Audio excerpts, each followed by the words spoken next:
Assalamualaikum warahmatullahi wabarakatuh.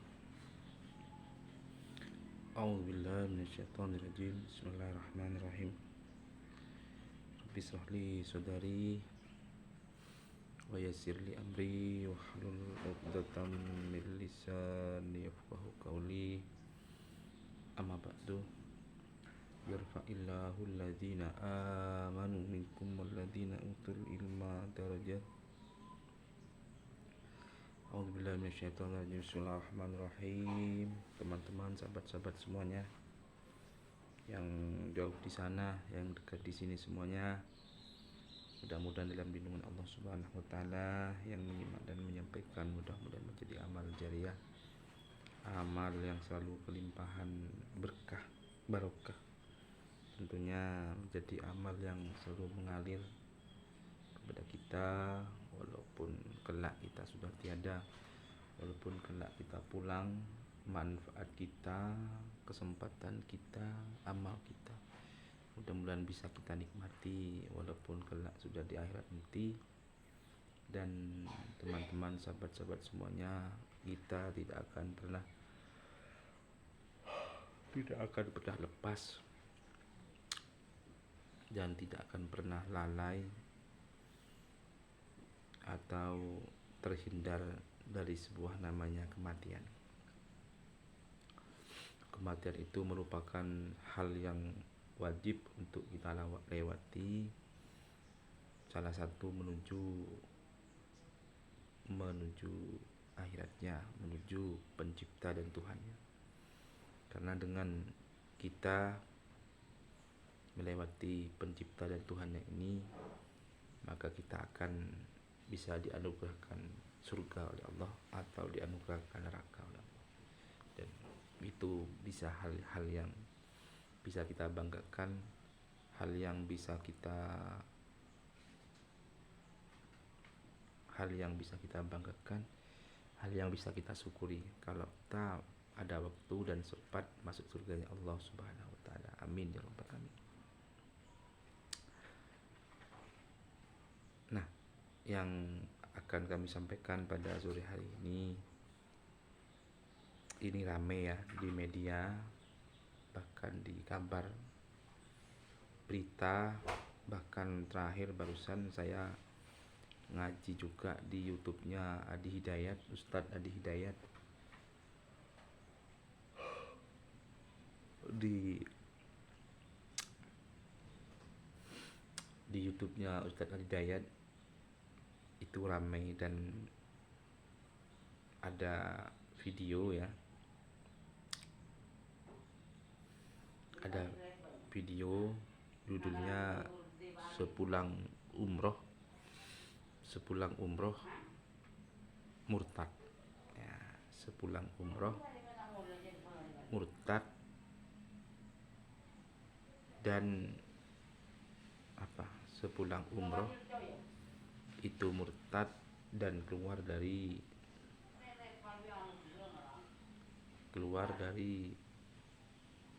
agama Islam dan masuk agama lain. Nah, ketika diwawancara itu kayak bangga gitu ya, bangga. Ceritanya itu adalah seorang perempuan tuh umroh, selesai umroh itu pindah ke agama Kristen. Ceritanya begini, dia sakit parah, kayak vertigo itu katanya. Terus dikasih obat mana dokter dan lain-lain, itu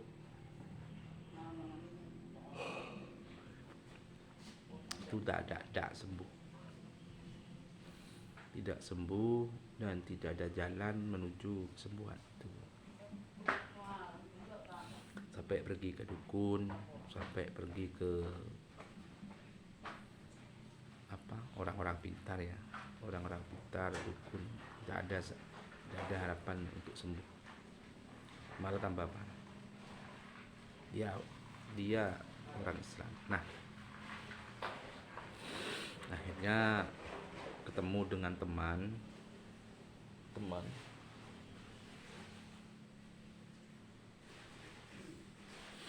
Akhirnya ketemu dengan temennya, dan temennya itu orang orang Kristen Katolik. Disuruh berdoa kepada Yesus Kristus itu, atau berdoa ala Kristen Katolik, manjur katanya. Akhirnya dia tertarik dari kita temennya itu. Setelah tertarik, langsung browsing, buka internet. Jadi dia membuka berdoa dengan keyakinannya, dan doanya dilalui dengan cara Kristen Katolik. Mungkin beberapa doa ya, terus dia mengalami kesembuhan dari sakit. Nah, ketika mengalami kesembuhan, akhirnya itu dia memutuskan, dan bahkan hatinya itu ada kecenderungan kepada Kristen Katolik, karena mungkin merasa dia sembuh dan punya media penolong.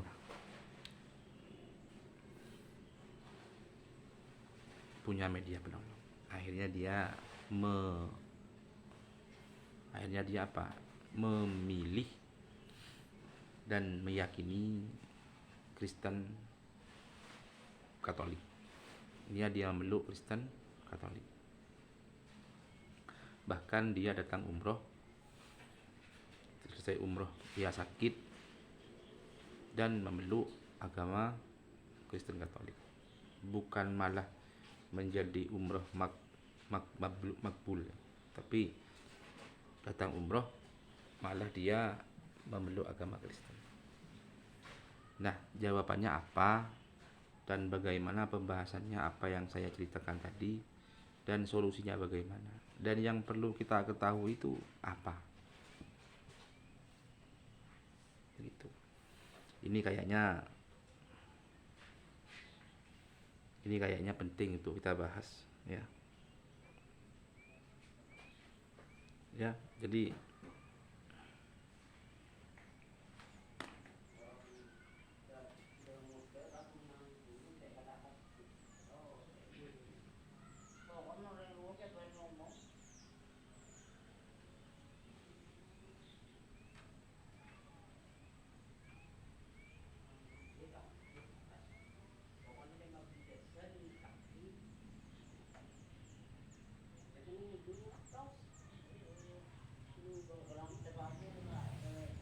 jadi pembahasannya adalah apa yang kita bahas dan apa yang kita sampaikan, dan pengertiannya bagaimana.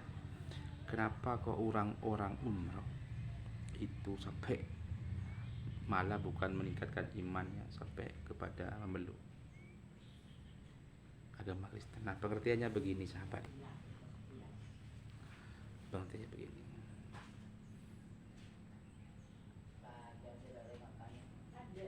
Sebenarnya hidup ini, nafas ini, kesempatan ini, sebenarnya itu gak ada bedanya. Status sosial gak ada bedanya. Orang apa itu ustadz, apa itu orang biasa, apa itu orang yang ahli ibadah, orang yang ahli sujud, orang yang mabok, orang yang pelacur. Sebenarnya itu semua itu sama semua. Kenapa kok saya bilang sama? Itu mungkin secara fisik, sahabat. Itu mungkin secara katon oleh mata. Oh, itu pekerjaannya begitu, pekerjaannya begini, ya kan?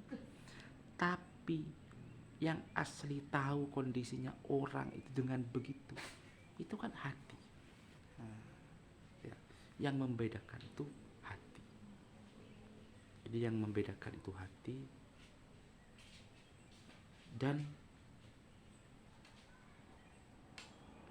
yang membedakan itu hati, dan kita sama-sama tidak tahu, begitu. Dan semua orang itu sama. Yang membedakan kita itu hati. Nah, Artinya kalau kita urut hati, siapa yang tahu? Yang tahu itu hanyalah Allah Subhanahu wa taala. Kadang hidupnya dari awal ahli sujud, ketika mati kita masuk neraka, tidak membawa lafaz la ilaha Muhammad Rasulullah, itu neraka. Apalagi hanya yang datang umroh. Nah, kenapa kau bilang begini saya? Hidup ini memang ujian. Ya, hidup ini memang ujian. Dan ujian itu datang kepada siapapun saja. Datang kepada di mana saja. Tidak pandang bulu. Siapapun akan datang ujian itu. Dan itu runtut, adil. Allah terus memberikan ujian itu. Jangankan kita, jangankan manusia biasa, itu gak ada apa-apanya. Itu gak ada apa-apanya. Kita ini gak ada apa-apanya. Dan pasti oleh Allah kita itu diuji oleh Allah. Coba kita tengok, coba kita bayangkan, ingat apa kehidupannya Nabi pada dahulu. Nabi Nuh alaihi salam, seorang nabi. Nabi itu kasih Allah, seorang nabi. Itu dia berdakwah selama 100 tahun. Nabi Nuh itu dapat 11 orang sahabat. Dia berdakwah 100 tahun dapat 11 orang. Itu kan ujian. Betapa hinanya Nabi Nuh ketika itu. 100 tahun dapat 11 orang. Kita tengok lagi Nabiullah Ibrahim. Nabiullah Ibrahim. Bagaimana Nabiullah Ibrahim? Nabiullah Ibrahim itu apa? Dibakar, dilempar ke tempat apa? Ke tempat air yang matang, dilempar hidup-hidup beserta keluarganya. Nabiullah Ibrahim. Itu yang Nabi Ibrahim. Nabi Isa, gimana Nabi Isa? Dibelah atau dikejar mau dibunuh. Nabi Isa. Ya. Nabi Muhammad dari kecil lahir tanpa seorang ayah, tanpa seorang ibu. Bagaimana penderitanya Nabi Muhammad? Semua kenapa kok itu terjadi? Padahal itu sudah kekasih Allah. Coba kita tengok lagi Nabi Ayub. Nabi Ayub. Nabi Ayub bagaimana? Dia punya sakit kusta berapa tahun, sampai ditinggalkan, sampai semua anaknya mati, sampai istrinya meninggalkan Nabi Ayub, sampai Ayub itu sendirian.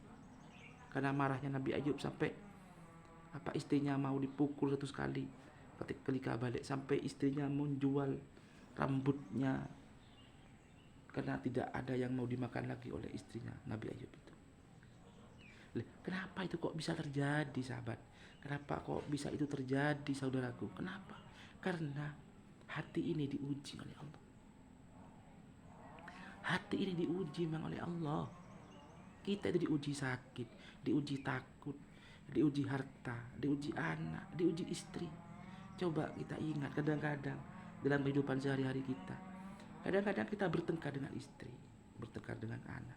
Padahal tidak ada kesalahan yang fatal. Kadang-kadang cuma ada kotoran gak dibuang lambat, sudah marah-marah. Itu kalau kita gak sabar akan jadi pertikaian, jadi penceraian. Kenapa kok begitu? Ya memang hidup ini diuji oleh Allah. Iman kita diuji, sholat ini diuji, kesehatan kita diuji. Kalau setiap langkah, setiap saat diuji oleh Allah, kita sabar. Kita ini sabar, nerima, ikhlas. Itulah Allah akan membalasnya. Kalau kata Allah, kalau manusia ini, hamba ini, mau sampean surut, mau sampean Kristen, mau sampean Hindu, mau sampean Buddha, keluar dari Islam, terserah. Itu gak ada pengaruhnya sama Allah. Itu monggo, itu sampean sakarepe monggo, gak ada pengaruhnya. Itu terserah kamu. Allah itu kalau sampean taat kepada Allah, itu kamu balasannya surga. Kalau kamu tidak taat kepada Allah, ya neraka. Itu saja Allah. Allah tidak butuh manusia. Kita itu yang butuh Allah. Ya, nah, bisa ya. Jadi sekali lagi hidup ini adalah ujian. Ya, bukan kebenaran atau kesalahan, bukan. Karena hidup ini ujian. Siapapun diuji oleh Allah sesuai dengan tingkatannya. Yang miskin dengan Allah diuji kemiskinannya. Yang kaya dengan Allah diuji dengan kayanya. Apa kalau yang miskin? Yang miskin dengan Allah diuji kekurangan makan setiap hari. Mau makan tidak ada. Perut lapar padahal untuk sholat. Kenapa? Diuji oleh Allah. Yang kaya pun juga diuji oleh Allah. Diuji apa? Ketika kita kaya, ketika kita banyak uang, bisa enggak untuk bersedekah kepada orang lain? Tahu tidak ketika tangganya lapar? Tahu tidak ketika saudara-saudaranya pinjam uang? Butuh uang ke sana kemari. Apakah kita bisa memberikan pinjaman uang kepada sahabat-sahabat saudara-saudara yang butuh uang?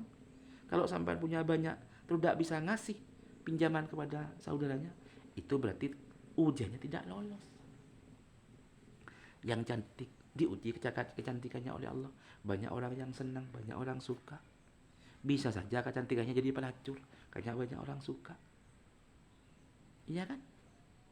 Punya mobil diuji hartanya oleh Allah. Punya anak banyak diuji anaknya oleh Allah. Dengan berbagai cobaan. Semua itu memang ujian, sahabat. Ujian. Ya, semua ini ujian. Jadi saya itu kok gregetan. Kok ada orang keluar dari Islam bangga ini gitu.